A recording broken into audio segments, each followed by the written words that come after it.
کہ بندہ جب اپنے مسلمان بھائی کے لیے دعا کرنا شروع کرتا ہے، آسمان سے سپیشل ایک فرشتہ اترتا ہے، بندہ کہتا ہے اللہ فلاں کو رزق حلال فراہ دے، آسمان کا فرشتہ نازل ہوتا ہے اور وہ کیا کہتا ہے؟ آمین وَلَكَ بِمِثْلِ، آمین وَلَكَ بِمِثْلِ۔ کیا مطلب؟ اللہ تعالیٰ تیری دعا کو قبول کرے اور اللہ تعالیٰ تجھے بھی یہی عنایت کرے۔ آپ لوگ ڈھونڈتے ہیں، کیا ڈھونڈتے ہیں؟ کوئی نیک بندہ مل جائے، اس سے دعا کروانی ہے۔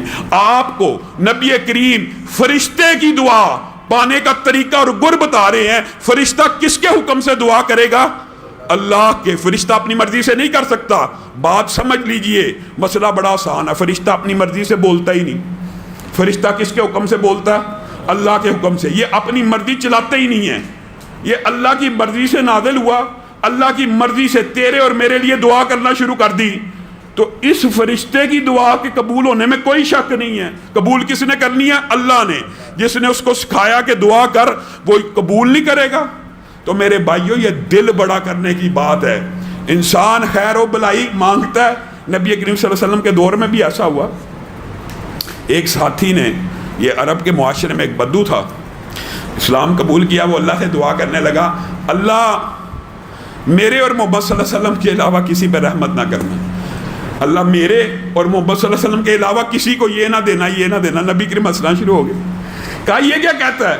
اللہ کی رحمت کو صرف میرے اور اپنے تک محدود کرتا ہے۔ تو انسان کا یہ فطرت اور نیچر نہیں ہونی چاہیے کہ انسان رات کو اللہ کے فضل سے دعا کرنی چاہیے، اپنے لیے کرنی چاہیے، اس میں حرج کی بات نہیں ہے۔ انسان 30 منٹ 40 منٹ اگر رات کو دعا کرتا ہے تو بیچ میں 5-10 منٹ اپنے ان دوست احباب، رشتہ دار، چچا، ماموں، ماں باپ، ہر ایک کو یاد کرے، کیونکہ وہ جو 10-15 منٹ 30 منٹ میں سے ہوں گے نا، اس کے دوران آسمان سے فرشتہ آئے گا۔ جو تیرا دل چاہتا ہے نا تیرے نصیب میں ہو، اللہ کی قسم یہ پکا کلیہ اماموں نے، محدثین نے بتلا دیا۔ انسان چاہتا ہے میرے پاس لینڈ کروزر ہو، مثال دے رہا ہوں، میرے پاس گرینڈ کروزر ہو، میرے پاس کوٹھی ہو، میرے پاس بنگلہ ہو، کیا دعا شروع کر دے؟ اللہ میرے بھائی کو لینڈ کروزر دے دے۔ اپنی مانگے ہی نا، اللہ میرے بھائی کو لینڈ کروزر دے دے، آسمان سے فرشتہ آئے گا۔ یہ دل بڑا کرنے کی بات ہے، یہ اپنے آپ کی ٹریننگ کرنے کی بات ہے۔ میں شاہد ہوں، اپنی زندگی کے بھی بے شمار واقعات ہیں۔ آپ لوگوں کے لیے دعا کرنے والے کو کبھی محتاج نہیں پائیں گے، کبھی محتاج نہیں پائیں گے۔ وجہ اس کے لیے تو فرشتے دعائیں کر رہے ہیں۔ تو آپ نے یہ بات بھی سمجھنی ہے کہ اس حوالے سے ایک واقعہ بھی ذہن میں آ گیا، اور یہ پرانا واقعہ نہیں، انبیاء کی دعاؤں کا تو آپ نے سنا ہوا ہے۔ نبی کہتے ہیں اللہ تعالیٰ ہم آپ سے دعا مانگ کے کبھی محروم نہیں رہے۔ نبی کہہ رہے ہیں۔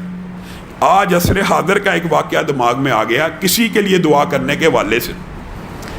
ایک شخص کو سچا واقعہ، سعودی عرب کا واقعہ، خواب آتا ہے اور خواب میں نمبر بھی آتا ہے۔ خواب میں نمبر بھی آیا کہ فلاں بندے کو عمرہ کروا۔ خواب آئی، 7 نمبر بھی آیا، اور وہ خواب سے اٹھا، اس کو وہ نمبر یاد ہے۔ پھر خواب آئی، پھر خواب آئی، پھر خواب آئی۔ ایک بہت بڑے عالم عرب کے، ان سے انہوں نے رابطہ کیا کہ اللہ تعالیٰ مسلسل مجھے یہ خواب دکھاتا ہے کہ فلاں بندے کو عمرہ کروا اپنے خرچے پہ۔ تو اس عالم نے ان کو تعبیر بیان کی کہ یہ اللہ کی طرف سے روحانی خواب محسوس ہو رہا ہے اور تجھے کسی بندے کو عمرہ کرانے کا حکم دیا جا رہا ہے، تو اس کو لازمی عمرہ کروا۔ ابھی تک تو نے وہ نمبر نہیں ملایا۔ نہیں، میں نے وہ نمبر نہیں ملایا۔ نمبر ملایا۔ ایک عربی بدو نے فون اٹھا لیا، اس سے گفتگو ہوئی، مجھے خواب آتی ہے عمرہ کر لے۔ کہا میں نے تو جب سے پیدا ہوں کبھی خانہ کعبہ دیکھا ہی نہیں، مجھے خواب آتی ہے میں تیرا خرچہ اٹھاؤں گا، ٹکٹ اٹھاؤں گا۔ اس نے اس کا فون رکھ دیا۔ اس نے اپنی پوری داستان، پوری لکھی ہوئی، کتابوں میں بھی موجود ہے، اور عرب کا عصر حاضر کا واقعہ، اس کے انٹرویو موجود ہے۔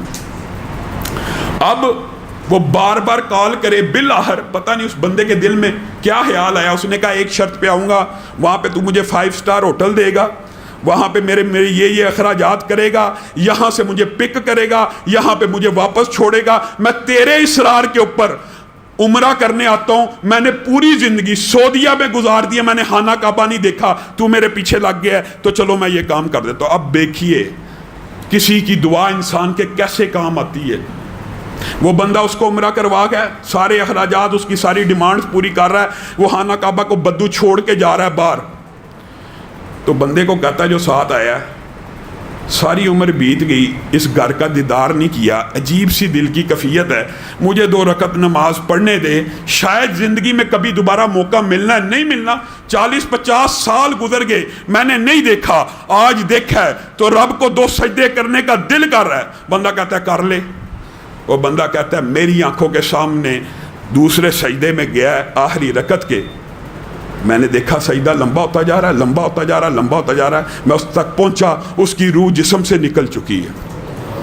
کہا میں اب حیران ہو گیا کہ مجھے خواب بلا وجہ نہیں آیا، اس کے پیچھے ضرور کوئی مقصد تھا، اللہ تعالیٰ نے اس کو کان سے پکڑ کے جو جنت میں داخل کیا ہے، کوئی وجہ ہے، کوئی ایسے ضرور عمل ہے۔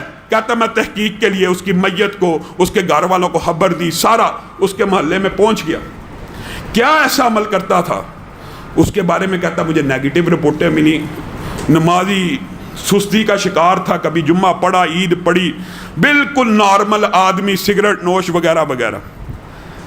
کہتا لیکن ایک بات اس کی ایک ہمسائی نے مجھے بتائی، اس کو پتہ لگا کہ آیا ہے، تو میں اس کو پتہ لگا میں یہ باتیں پوچھ رہا ہوں، تو اس نے کہا ایک بات میں بتانا چاہتی ہوں، میں بیوہ ہوں، میرا ایک یتیم بچہ ہے، یہ بندہ جب بھی اپنے گھر والوں کے لیے کوئی سامان لے کے آتا تھا، بالکل اسی طرح کا سامان میرے دروازے کے باہر رکھ دیتا تھا اور بیل بجاتا تھا اور بیل بجا کے چلا جاتا تھا۔ مجھے اس کی یہ روٹین پتا تھی، اس نے آج تک میری شکل بھی نہیں دیکھی، اس کو صرف پتا تھا یہاں پہ ایک یتیم بچہ رہتا ہے، یہ ہر روز میرے گھر کے باہر ایک کھانے کا سامان رکھ جاتا تھا اور میرے منہ سے یہ دعا نکلتی تھی کہ اللہ اس کا خاتمہ بالخیر کر دے۔